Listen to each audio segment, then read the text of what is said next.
Welcome to my YouTube channel. आज का हमारा टॉपिक्स है address resolution protocol and reverse address resolution protocol, ARP and RARP। ARP और RARP protocol के बारे में हम लोग थोड़ा सा पिछले क्लासेस में भी देखे थे। अब हम लोग उसके थोड़ा डिटेल्स के बारे में देखेंगे। तो जब हमारे डिवाइस के पास IP एड्रेस होता है और उस IP एड्रेस के कोरस्पॉन्डिंग मैक एड्रेस चाहिए होता है, तो हमारा डिवाइस ARP प्रोटोकॉल का यूज करता है। यानी कि IP एड्रेस से मैक एड्रेस में मैपिंग के लिए ARP प्रोटोकॉल का इस्तेमाल किया जाता है। इसको हम लोग network layer to data link layer mapping भी कहते हैं। उसी तरह RARP प्रोटोकॉल का प्रयोग जब हमारे पास मैक एड्रेस होता है और उस मैक एड्रेस के कोरस्पॉन्डिंग IP एड्रेस चाहिए होता है, तब इसका इस्तेमाल किया जाता है, RARP का इस्तेमाल किया जाता है। इसको हम लोग data link layer to network layer mapping भी कहते हैं। RARP प्रोटोकॉल जो होता है वह नेटवर्क लेयर पर वर्क करता है, क्योंकि इससे हमें RARP प्रोटोकॉल से हमें रिजल्ट के रूप में IP एड्रेस मिलता है, और ARP प्रोटोकॉल से रिजल्ट के रूप में हमें मैक एड्रेस मिलता है, फिजिकल एड्रेस मिलता है, हार्डवेयर एड्रेस मिलता है। इसीलिए यह second layer of OSI model यानी कि डाटा लिंक लेयर से लिंक्ड होता है, इसलिए यह सेकेंड लेयर पर वर्क करता है। अब हम लोग देखेंगे ARP और RARP का हमारे नेटवर्क में कैसे इस्तेमाल किया जाता है। सपोज कर लिए इस डिवाइस के पास, यह एक राउटर है, इस डिवाइस के पास एक मैसेज आया हुआ है इस डिवाइस के लिए, इसके पास एक मैसेज आया हुआ है इस डिवाइस के लिए, और यह डिवाइस के साथ यह पहले कम्युनिकेशन एस्टेब्लिश नहीं किया है। इसीलिए इस डिवाइस यानी कि राउटर के पास, जिसको हम लोग लोकल होस्ट भी बोलते हैं, लोकल होस्ट, इस डिवाइस के पास एक ARP टेबल होता है, ARP टेबल। इस टेबल में IP एड्रेस और मैक एड्रेस, उसके कोरस्पॉन्डिंग मैक एड्रेस सेव रहते हैं, स्टोर्ड रहते हैं। लेकिन चूंकि यह इस डिवाइस के साथ पहला बार कम्युनिकेशन करने जा रहा है, इसके पहले वह नहीं किया था, इसलिए इसके टेबल में इसका कोरस्पॉन्डिंग मैक एड्रेस नहीं है। तो ऐसी स्थिति में यह डिवाइस जो है हमारा लोकल होस्ट एक मैसेज भेजेगा, एक ARP रिक्वेस्ट पैकेट बोलेंगे, ARP रिक्वेस्ट पैकेट, और वह रिक्वेस्ट पैकेट ब्रॉडकास्ट करेगा। इस माने सभी डिवाइस को देगा, इसको भी देगा, इसको भी देगा और इसको भी देगा, और जो करेक्ट डिवाइस होगा वह उसको रिस्पॉन्स में रिप्लाई करेगा। रिस्पॉन्स में रिप्लाई करेगा क्या? तो ARP रिप्लाई करेगा, ARP ये रिक्वेस्ट करेगा, और जो करेक्ट डिवाइस होगा वह ARP रिप्लाई करेगा, ARP रिप्लाई करेगा, और ये सब डिवाइस उसको इग्नोर कर देगा। चूँकि ये ARP रिक्वेस्ट पैकेट सभी के पास पहुंचेगा, नेटवर्क में जितने भी डिवाइस होंगे उस सभी के पास पहुंचेगा, लेकिन रिप्लाई सिर्फ वही करेगा जो उसके कोरस्पॉन्डिंग मैक एड्रेस उसका होगा। तो इस तरह हम लोग IP एड्रेस से मैक एड्रेस में मैपिंग के लिए ARP प्रोटोकॉल का इस्तेमाल करते हैं। अब हम लोग देखेंगे कि RARP का इस्तेमाल कैसे किया जाता है। आप मान लीजिए इस नेटवर्क में दो डिवाइस पहले से जुड़े हुए हैं, ये दो डिवाइस पहले से जुड़े हुए हैं, और ये डिवाइस न्यू आया है जो अभी अभी इस नेटवर्क में जुड़ा है। जब इस नेटवर्क में जुड़ेगा तो इसको पास अपना मैक एड्रेस होगा और इसको IP एड्रेस चाहिए होगा।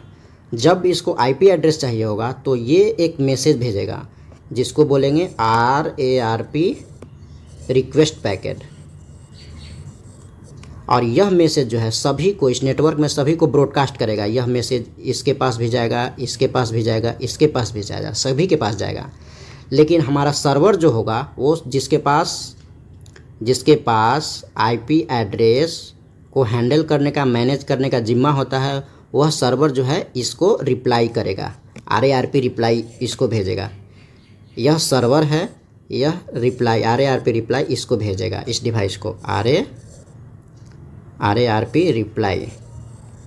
रिप्लाई भेजेगा और इसको एक रिप्लाई के रूप में इसको IP एड्रेस दे देगा, उस मैक एड्रेस के कोरस्पॉन्डिंग IP एड्रेस इस डिवाइस को दे देगा।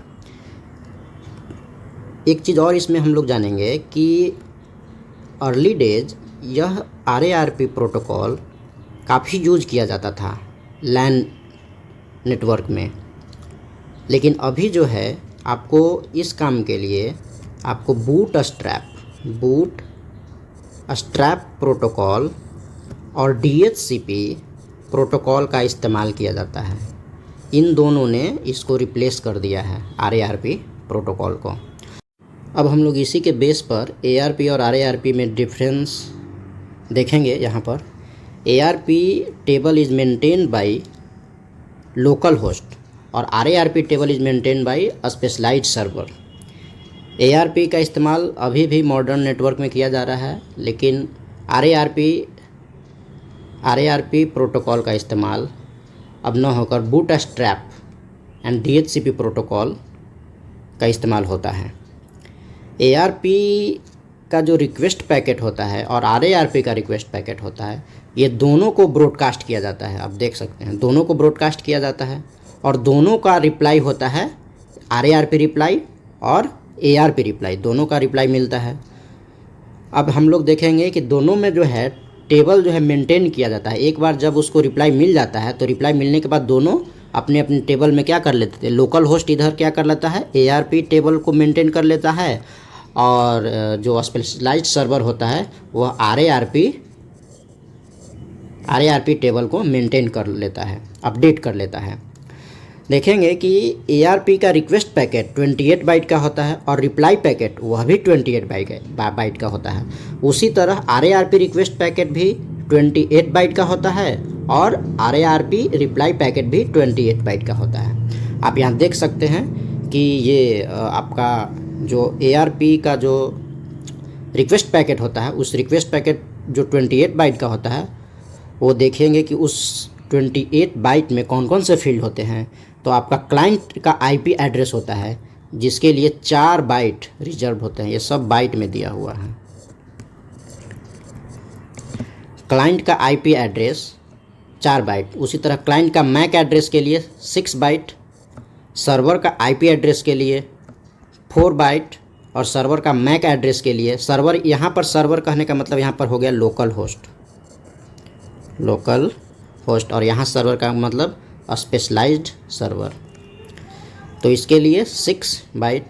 लेंथ ऑफ हार्डवेयर का लेंथ कितना है उसको रिप्रेजेंट करने के लिए 1 बाइट रिप्रेजेंट किया गया है और हार्डवेयर का टाइप क्या है उसको रिप्रेजेंट करने के लिए 2 बाइट यानी कि 16 बिट को रिजर्व किया गया है। लेंथ ऑफ प्रोटोकॉल वह किस प्रोटोकॉल से बिलोंग कर देगा, इसके लिए रिप्रेजेंट करने के लिए आपको 1 बाइट और टाइप ऑफ प्रोटोकॉल को रिप्रेजेंट करने के लिए 2 बाइट रिजर्व किए गए हैं। और टाइप ऑफ ऑपरेशन के लिए आपका टाइप ऑफ ऑपरेशन कहने का मतलब रिक्वेस्ट क्या होगा, रिक्वेस्ट होगा या रिप्लाई होगा, इसके लिए 2 बाइट रिजर्व किए गए हैं। अगर तो आप यहाँ पर देख सकते हैं कि 4 + 10 हो गया, 6 + 4 10, 6 + 4 10 20 और ये हो गया 3 और ये हो गया 3, 20 या +6 हो गया 26 और 2 ये वाला 28 बाइट। तो इस तरह हमारा ARP और RARP प्रोटोकॉल कंप्लीट हो गया। इधर भी आपका सेम चीज़ है। आप यहाँ पर आप ध्यान देंगे कि जब ARP रिक्वेस्ट पैकेट भेजा जाता है तो उस समय आपका क्लाइंट का जो मैक एड्रेस होता है वह ये हमको चाहिए होता है, क्लाइंट का मैक एड्रेस, इसलिए ये ब्रॉडकास्ट एड्रेस होता है। और जब ये RARP रिक्वेस्ट पैकेट में आपका क्लाइंट का जो IP एड्रेस होता है ये होता है आपका ब्रॉडकास्ट एड्रेस। ब्रॉडकास्ट एड्रेस, और यहाँ पर ये वाला होता है ब्रॉडकास्ट एड्रेस।